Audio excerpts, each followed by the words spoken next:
আমরা প্রত্যেকেই সফলতা অর্জন করতে চাই। আপনি যেই বিষয়টার উপরে সফলতা অর্জন করবেন, সফলতা আমরা অর্জন করতে চাই, সেই বস্তু বিষয়টার উপরে সে জিনিসটার প্রতি আপনাকে আমাকে লেগে থাকতে হবে, তাহলেই সফলতা অর্জন করা সম্ভব হবে। হাল কখনো ছেড়ে দেওয়া যাবে না। ঠিক একইভাবে আল্লাহ সুবহানাহু ওয়া তাআলা বললেন, যেই ব্যক্তি আমি আল্লাহর প্রতি ইস্তেকামাত থাকবে, আমি আল্লাহর প্রতি লেগে থাকবে, আমি আল্লাহর প্রতি অবিচল থাকবে, অটুট থাকবে, আমি আমার সেই বান্দা এবং বান্দিকে জান্নাতের মেহমান বানিয়ে দিব। সেই সম্পর্কে রব্বুল আলামিন বলেন, যারা যেই বান্দা বান্দি আমি আল্লাহর উপর ইস্তেকামাত থাকবে, ইস্তেকামাত মানে হচ্ছে অটুট থাকা, লেগে থাকা, সর্বশেষ পর্যন্ত লেগে থাকতে হবে, সফলতা ছিনিয়ে আনা পর্যন্ত। রব্বুল আলামিন বলেন, ইন্নাল্লাযীনা ক্বালু রাব্বুনাল্লাহু সুম্মা ইসতাকামু তাতানাজ্জালু আলাইহিমুল মালায়েকা আল্লা তাখাফু ওয়ালা তাহজানু ওয়াবশিরু বিল জান্নাতিল্লাতী কুনতুম তুআদুন। ইন্নাল্লাযীনা ক্বালু, নিশ্চয় যারা রাব্বুনাল্লাহু সুম্মা ইসতাকামু, আমি আল্লাহর উপর ইস্তেকামাত থাকবে, অবিচল থাকবে, অটুট থাকবে, আমি আল্লাহ আমার গোলাম যখন আমার কাছে তাওবা করবে, আমি তার তাওবা কবুল করি অথবা না করি, যখন সে বিপদের মধ্যে থাকবে, আমি আল্লাহর কাছে সাহায্য যখন চাইবে, আমি আল্লাহ তাকে সাহায্য করি অথবা না করি, আমি সাহায্য করলেও আমার উপর ইস্তেকামাত যদি থাকে, আমি সাহায্য না করলেও যদি আমার উপর ইস্তেকামাত থাকে, বিপদের সময় সে আমি আল্লাহর কাছে যে আশা চেয়েছিল, ভরসা করেছিল, আমি আল্লাহর কাছে যে সাহায্য চেয়েছিল, সেই সাহায্য যদি আমি আল্লাহর পক্ষ থেকে না পাই, না পাওয়ার পরেও যদি আমি আল্লাহর উপর ইস্তেকামাত থাকে, অবিচল থাকে, অবশ্যই অবশ্যই ওয়াবশিরু বিল জান্নাতিল্লাতী কুনতুম তুআদুন, আমি আমার সেই গোলাম বান্দা এবং বান্দিকে জান্নাতের মেহমান বানিয়ে দেব। রব্বুল আলামিন বলেন, যেই ব্যক্তি আমি আল্লাহর উপর ইস্তেকামাত থাকবে, তাতানাজ্জালু আলাইহিমুল মালায়েকা, আমি আল্লাহ তাআলা আমার এই বান্দা এবং বান্দির উপরে আসমান থেকে অগণিত ফেরেশতা পাঠিয়ে দিই, তার বিপদের সময়, মুসিবতের সময় যেন তাকে সাহায্য করতে পারে।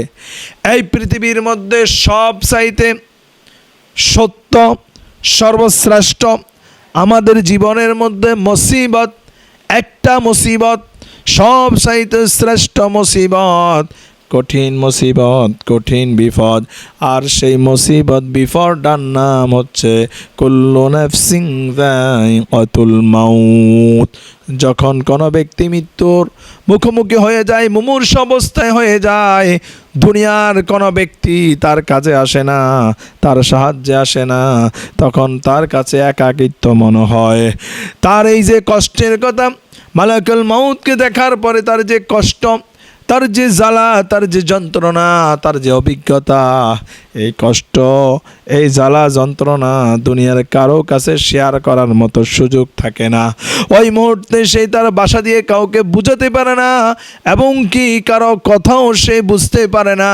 ওই মুহূর্তে যখন সেই ভয়ে পেয়ে যায়, যখন সে তাকে একাকিত্ব বোধ মনে করে, আল্লাহ তাআলা ওই মুহূর্তে তাতানাজ্জালু আলাইহিমুল মালায়েকা, আসমান এবং জমিন থেকে অগণিত ফেরেশতা আল্লাহর এই বান্দা বান্দির জন্য পাঠিয়ে দেয়। আল্লাহ তাআলা বলেন, আমি আমার বান্দা বান্দির কাছে আসমান থেকে অগণিত ফেরেশতা এই জন্য পাঠাই, যেন এই মৃত্যুর মতো বিপদ এবং মুসিবতের সময় আমার গোলাম বান্দা বান্দি যেন ভয় না পায়। আল্লা তাখাফু ওয়ালা তাহজানু ওয়া আবশিরু বিল জান্নাতিল্লাতী কুনতুম তুআদুন। কারণ সেই দুনিয়ায় থাকা অবস্থায় একমাত্র আমি আল্লাহকে ভয় করেছে, আমি আল্লাহর উপর অবিচল ছিল, আমি আল্লাহ ছাড়া কাউকে ভয় করে না। এজন্য এই মৃত্যুর মতো বিপদ মুসিবতের সময় তার কোনো ভয় নাই, তার কোনো চিন্তা নাই, তার কোনো টেনশন নাই। লা তাহজান ইন্নাল্লাহ মানা। আল্লাহ বলে, গোলাম তোমার কোনো টেনশন নাই, চিন্তা নাই, তুমি কোনো টেনশন করবা না, কারণ আমি আল্লাহ তোমার সাথে আছি। বিকজ কারণ আমাদের এখন প্রশ্ন হলো ইস্তেকামত, যে আমরা বলি ইস্তেকামতটা কি? ইস্তেকামত সম্পর্কে গবেষকগণ বলেন, একটা সন্তান যখন তার মায়ের উপর অবিচল তাকে ইস্তেকামত করে, একটা সন্তান দুধের শিশু যখন সে আত্মচিৎকার করে, কান্নাকাটি করে, সেই তার মায়ের পিছু পিছু দৌড়াদৌড়ি করে, মায়ের পিছনে পিছনে হাঁটতেছে, মায়ের পিছনে পিছনে হামাগুড়ি দিচ্ছে খাবারের জন্য, কিন্তু মা তার কাজ করতে গিয়ে সন্তানকে যখন কোলে নেয় না, মা তার কাজের মধ্যে ব্যস্ত আছে, কারণ সাংসারিক কাজটাও মাকে করতে হবে, আবার সন্তানকেও খাবার দিতে হবে।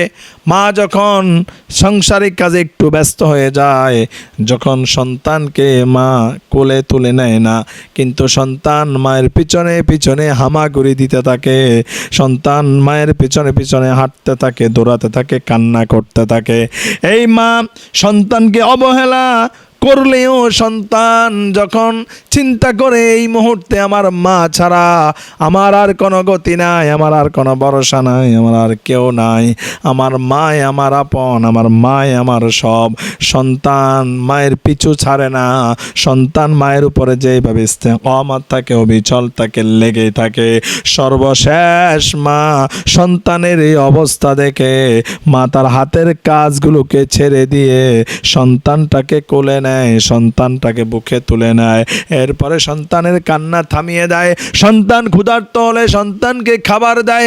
আল্লাহ তাআলা বলেন, গোলাম, আমি যদি তোমাকে বিপদের সময় সাহায্য নাও করি, বুঝবা আমি তোমাকে পরীক্ষা করলাম, তার মানে আমি তোমাকে সাহায্য করি অথবা না করি, আমি তোমার ডাকে সাড়া দিই অথবা না দিই, তুমি যদি আমি আল্লাহর উপর সব সময় ইস্তেকামত থাকো, অবিচল থাকো, আমি আল্লাহ তাআলা ঘোষণা দিলাম তোমাকে জান্নাতের মেহমান বানিয়ে দেব। এজন্য আমাদেরকে সব সময় ওই সন্তানের মতো আল্লাহর উপর, আল্লাহর প্রতি ইস্তেকামত থাকতে হবে।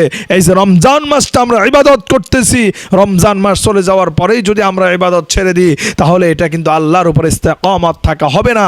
এজন্য রমজান মাসে যেইভাবে আমরা ইবাদত করেছি, বন্দিগি করেছি, রোজা ছিলাম, নামাজ পড়েছি, আমরা সত্য কথা বলেছিলাম, দান করেছি, সাদাকা করেছি, ঠিক এই আমলগুলো, এই কাজগুলো যদি আমরা বাকি 11 মাস সারা বছর যদি আমরা করে থাকি, তখনই আমাদের কাজ হবে আল্লাহর প্রতি আমরা ইস্তেকামত করা। আল্লাহ তাআলা যেন আমাদেরকে এই বিষয়গুলো আমল করার তৌফিক দেন। আল্লাহুম্মা আমিন।